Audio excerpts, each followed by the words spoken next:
carrera, por educado, por escuela, etcétera, ¿comprende? Entonces, yo soy único, irrepetible, y voy completito a encarar el proceso creativo y voy con mi propio bagaje, no voy con otro. Y mi bagaje a veces tiene huecos enormes, o a veces tiene baúles repletos de elementos que me van a servir. Eso ya es mi propia responsabilidad, pero además es mi condición inalterable. Usted es lo que es ahorita y no podría ser otra cosa. Podrá hacer otra cosa en una semana, mañana, pasado mañana. Tendrá un cúmulo de cosas que le sucedieron y lo cambiaron. Pero hoy es lo que es. Sabe lo que sabe, siente lo que siente, ha estado donde ha estado y está donde está. Y percibe a los demás como. De esa manera enfrento el proceso. Entonces, bueno, las reglas, digamos, los valores culturales, los códigos culturales, el contexto histórico o geográfico determinan nuestra visión del mundo. Y nuestra visión del mundo no está solamente en el espacio y el tiempo, sino también está en el espacio, el tiempo y la energía. Otro triángulo maravilloso. Generalmente decimos espacio-tiempo y la energía. Porque las cosas no suceden en un plano horizontal, son tridimensionales. Y la energía implica eso, ¿comprenden? Estos elementos que corresponden a las reglas de la realidad, a las leyes de la realidad, que este es un ejemplo que me encanta, ¿no? O sea, yo tiro esta chingadera y se va a caer. Si la tiro y no cae, algo está mal, ¿que no? Bueno, la realidad tiene reglas y es así. Por más que lo queramos cambiar, esta es una zona sísmica, si tiembla hay que salir todos corriendo. Saldremos todos corriendo, ¿no? Digamos que entonces, espacio, tiempo, energía, como una manera, un cierto aspecto, una rebanadita muy delgadita del pastel que es la realidad, que constituye a la realidad, es esos tres elementos, espacio, tiempo, energía, que me determinan a mí como individuo en un contexto social, en un contexto histórico, digamos con valores y códigos específicos. Nuestra cultura es muy distinta a la cultura del Oriente. Entonces uno ve el teatro oriental, uno ve la danza oriental y uno piensa que se puede hacer igual, que le podemos entrar a eso y que en 2 meses lo vamos a hacer. No, pues no. O sea, necesitas permearte de la cultura para que puedas entender cuáles son los valores del teatro no, cuáles son los valores del buto. Comprende. Ok, tenemos códigos distintos. Y eso está tomado en cuenta, tiene que estar tomado en cuenta para construir una pieza. Alguien me dijo en algún momento, pero lo que yo hago es un bailable. Pues le dije, pues le convendría ir más allá con el bailable. O sea, podría hacer de su bailable algo que tuviese otro bordado. Yo siento, claro, que estarán todos en contra de mí, pero creo que una orquesta tiene, primero al guía, que dice, ¡fum! ¿No? Pero pegadito al guía tiene un grupo de contrabajo, claro, haciendo pum, pum, pum, pum, pum, pum, pum. Si de esto, todas las otras capas de grupos musicales hasta llegar a las florituras más exquisitas, la melodía y luego todos los detalles de floritura, en la orquestación completa de la pieza se pierden. Aunque el vato siga aquí marcando tirín, tirín, tirín, tirín, se pierden. Porque están aquí con el bajo, ¿comprende? ¿Por qué dije esto? ¿Qué estaba diciendo antes? Eso finalmente pues regresará en algún momento, ¿no? Entonces, digamos que nos centramos en esto, creador artístico, primera, ¿mande? Dijo del bordado. Ah, ya, claro, del bordado. Pues porque le convendría a este camarada que esa cosa que hace solamente armando con códigos de pasos tuviese calidades distintas, suspensiones, relación entre los personajes, construcción de pensamiento, iluminación, que es decir, un lenguaje alterno, un lenguaje complementario para que escriba otra poesía, y nadie le discutiría, estaría chingón, pues. Lo que ha hecho es simplemente hacer una repetición física de un bailable de una cosa. Pero puedes ponerle detalle para hacer que tus bailarines en esa pieza bailable, porque también hay bastante estigma entre nosotros mismos de, no, yo solo conceptual, porque no, la danza es toda, el ballet, el tango, la salsa, la danza urbana, y todo se puede hacer con mayor grado de exquisitez para que sea una pieza con capacidad de imaginación. porque la infancia nos da eso, ¿comprenden? El contacto en los primeros años, en el contacto con los descubrimientos del mundo, desde que oyes desde el vientre a tus padres, desde que empiezas a ver, desde que empiezas a percibir qué sucede alrededor de ti, empiezas también a generar esa destreza para imaginar. Y además es el espacio más lúdico de tu vida en el que solo te dedicas al juego. Y el juego es el mejor detonador de la capacidad de imaginación, porque el juego es la fantasía.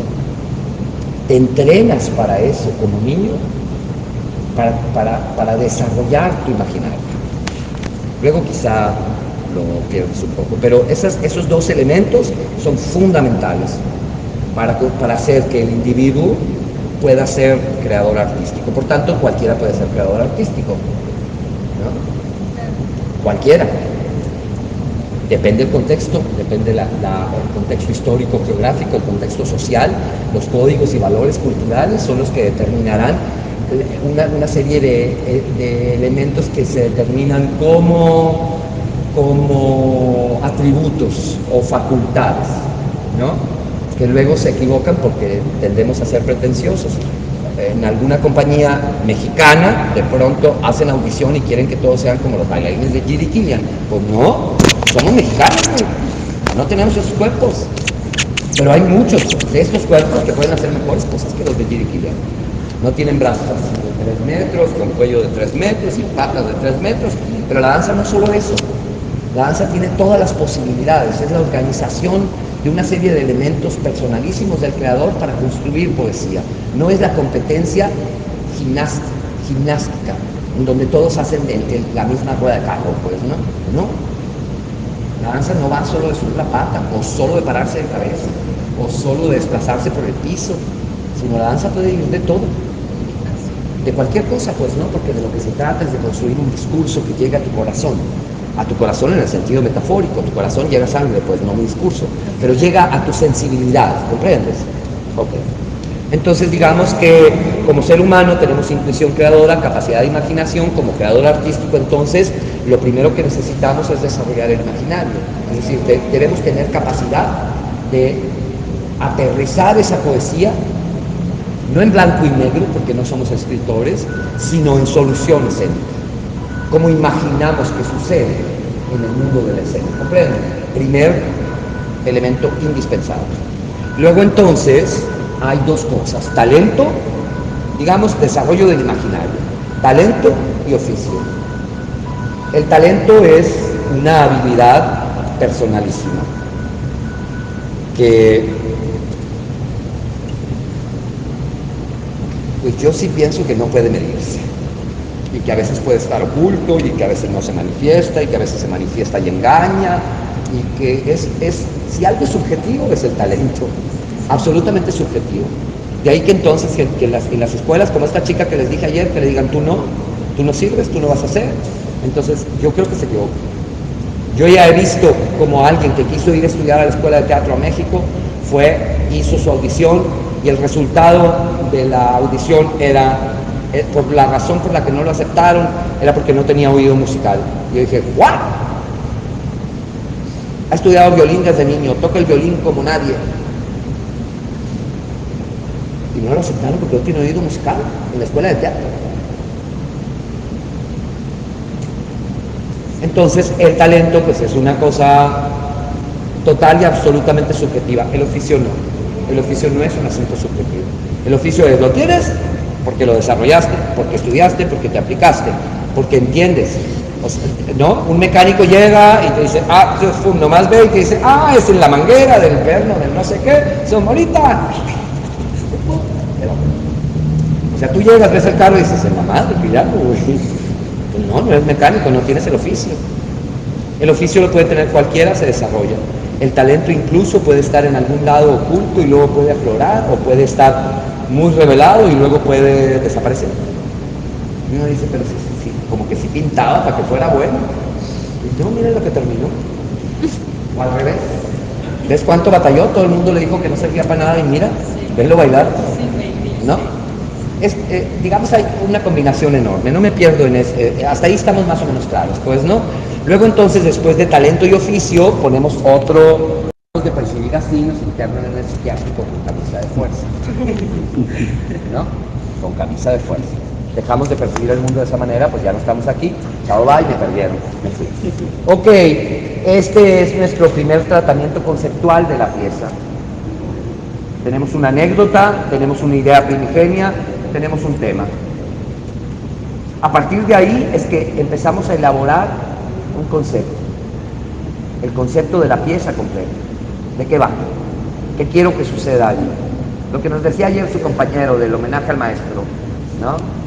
Que, pues, no sé cómo se llama uno de los que fue a bailar, lo que le hicieron a Serafín, que le salió feo, que luego Serafín no sabía. Pero bueno, vamos ahorita a eso, para que yo no me pierda. En ese primer tratamiento conceptual, a partir de anécdota, idea primigenia, tema, tenemos por un lado la realidad concreta y por otro lado la realidad convencionada, que no es más que la misma cosa. Realidad real, como dirían en una obra de teatro, esta es la realidad real. La realidad y la ficción. La realidad concreta, puntual, verdadera, real, y por otro lado, la realidad convencionada, que es la ficción. Hay una suerte de convenciones, es decir, de licencias que me permito como creador, pero que además justifico para que tú juegues. Lo que acabo de decir del cuadrito en el que me subo y hago que dice, sí, carnal, sí juego, dice el espectador, levanta, ya entendí. Ok, chingón, vámonos juntos. Porque si no, la gente hace como, ¿what? ¿Qué está pasando? ¿No? Ok. Primer elemento fundamental para construir la escena, metáfora. Todo aquel que piense que la vida no es igual tiene que saber que no es así, ¿no? La metáfora, la poesía no puede estar, no hay poesía si no hay metáfora. Porque la poesía, porque el arte dilata la humanidad, exalta, ¿no? Resalta. Y la única manera de hacerlo es a partir de la metáfora. Es decir, le da belleza a lo que no tenía belleza. Le da no sé qué a lo que no tenía no sé qué. De puesta en escena de un texto formal de un dramaturgo. El teatro ha ido mucho más allá. 2018 no es 1959, ¿no? 60 años de diferencia, casi. Hay un progreso. La danza lo mismo, ¿no? En donde, digamos que la actualidad, la contemporaneidad, nuestra estancia, nuestro propio tiempo, nos demanda construir una estética distinta, nos demanda construir una poesía distinta. Lo que decíamos también ayer quizá de López Velarde y otra poesía. ¿Lo dije aquí o lo dije en otra casa? Sí. Lo dije aquí, lo conversábamos ahí, pues, ¿no? Entonces, todo lo que sucede en la escena significa, pero significa a partir de las acciones del actor. Y significa porque es un proceso de diálogo permanente, consigo, con el otro, con el entorno. Y porque es un proceso de respuesta que se coordena, y voy a empezar a entrar en esta materia, que se coordena con la realidad. No hay otra cosa, no tenemos otra cosa, o sea, una realidad alterna existe en tanto la imaginemos, y entonces eso forma parte de nuestra percepción de la realidad, incluso sin tocarla, pero la imaginamos porque coordenamos y transformamos esas coordenadas en otra cosa, ¿comprenden? Yo hago mi propia invención de los extraterrestres, que ya no tienen cara de huevo, sino cara cuadrada, y entonces para mí esa ficción es, digamos, verosímil, pero la coordeno, porque en términos de realidad pues los extraterrestres deben tener cara. ¿Por qué? Porque nosotros tenemos cara. Entonces, a huevo los extraterrestres deben tener cara. Pues quién sabe. Quién sabe si no hay cara, porque a lo mejor llega una pinche bola que piensa y hace y vuela y flota y no tiene cara ni pulmones y eso es un extraterrestre. Eso depende, pues eso quizá lo puedo crear en mi imaginario, pero lo coordeno con lo que yo conozco, con lo que toco, con mi vida, con mi percepción de la realidad. Por un lado tenemos entonces la percepción de la realidad y por otro lado tenemos la construcción de una realidad ficticia, es decir, de la ficción de la escena. Coordenamos la escena a partir de la realidad, la ficción a partir de la realidad, ¿comprende? Uno dice, ok, voy a poner Bernarda Alba, la casa de Bernarda Alba, que debe ser por lo menos pues, una obra que conocen todos, ¿no? Ok, son mujeres de luto encerradas, corresponde que las vistamos de rojo, tendríamos una apuesta súper osada, pero habría que justificarlo. El primer elemento que nos permite coordinar es están de luto, güey, ¿no? Y además están encerradas y tienen por jefa al demonio que les impide ver a Pepe el Toro. Y pues las viejas nomás con oír Pepe el Toro, ya el toro les pone la feromona pues al full, ¿me entienden? Esos elementos me permiten coordinar mi puesta en escena. Luego puedo coordinarla con otras reglas para decir, ok, esta pieza sucede solamente atrás de un marco, ese es el único escenario. No hay casa, no hay muebles, no hay nada, hay una especie de cuadro negro, y todo lo que sucede es una pieza de teatro que estamos representando únicamente con los rostros, y es un marco que les gusta del tamaño del ancho de esas dos mamparas, y ahí pasa toda la pieza, ¿puede ser? Esa es una solución escénica para la pieza, que puede, si se consigue, tener su propia unidad. ¿Está claro? ¿Hasta ahí estoy bien? Digamos, en otro sentido, a ver si se acercan un poco, quizá, podríamos... Desde que se abre el telón y empieza la primera luz, que es definitivo, como elemento de lectura para el espectador, el momento en el que empieza, lo primero que ves, ¿te engancha o no te engancha? Si el actor entiende sus herramientas y sabe qué proyecta, desde dónde, con qué, cómo, cuándo, para qué, a dónde ve, qué es lo que piensa, con qué sentido, con qué tiempo, con qué cadencia, con qué pulso, cuánto se tarda en contestar. Entonces el espectador dice, el espectador no lo analiza técnicamente. El espectador no dice, su entrenamiento. No, pues el espectador se sienta, paga el boleto y dice, a ver, suéltame la ficción para ver si juego, ¿no? Y entonces tú sueltas la ficción con ciertos parámetros de convención. Ejemplifico un poco la convención. Estoy saliendo de esto, pero creo que puede resultar interesante. Ejemplifico un poco la convención. Yo uso un cubo de madera volteado, con el hueco hacia abajo, me paro encima y me coloco y empieza la pieza. Y ustedes dicen que es el pedestal de un estatua, ¿verdad? Ya estuvo. Sucede más la pieza. Volteo el cubo, entro al cubo, ¿qué hago? Estoy siendo ilustrativo, chapas, gacho, pues, ¿no? Corriente. Entonces digo, va en una canoa. Cuando digo lo de la canoa, el espectador ya dijo sí juego, ya entendí. Entonces dice, ok, ese objeto es mil usos. Y te ve, deja de ver que eso es un cubo y ese cubo se convierte en una canoa. Es una convención en el teatro, lo entiende cualquier espectador. Un perro, pues, lo puede entender. Que no, pero lo digo así. Si hago lo mismo y luego lo uso moviéndolo con un bebé adentro, pues dicen es una cuna, y así lo uso en muchos objetos. Y si en una escena determinada corren una cortina y saco una cama con edredón y almohadas y me acuesto, el espectador va a decir, ¿por qué esta cama así? ¿Es verdadera? Pudo haber usado el cubo. Estábamos jugando con el cubo, ¿que no? ¿De qué se trata? ¿Estoy bien? Ok, digamos que ser, estar, percibir como nuestra condición, ¿no? O sea, permanentemente digo yo soy, y luego me acomodo con el entorno y con los otros y digo estoy, y como estoy acomodado con el entorno y con los otros, percibo. Yo leo tu cuerpo, pues, ¿no? Pero ¿desde dónde está? Desde mi capacidad de percibir. En todas las situaciones. Yo voy por el mundo leyendo al otro. Desde donde estoy, claro. No puedo verlo, no puedo hacerlo desde otro punto. Interactúo. Hay un estímulo-respuesta permanente. Ese es el ejercicio más puro de la comunicación. Se da en los animales incluso, sin el razonamiento, pues, ¿no? Y puede ser por instinto, por feromona, por gusto, por etcétera. Ese mismo proceso trasladado a la escena significa sentir, pensar, proyectar. Puede haber muchos otros elementos, pero quiero reducirlo a la simpleza para poder construir un mapa, ¿no? El actor siente, piensa, siente, y justo se refleja mi decisión de qué es primero, qué es primero, el huevo o la gallina, pensar o sentir. Porque ambas cosas están ahí, ¿no? Conectadas. Es difícil el divorcio.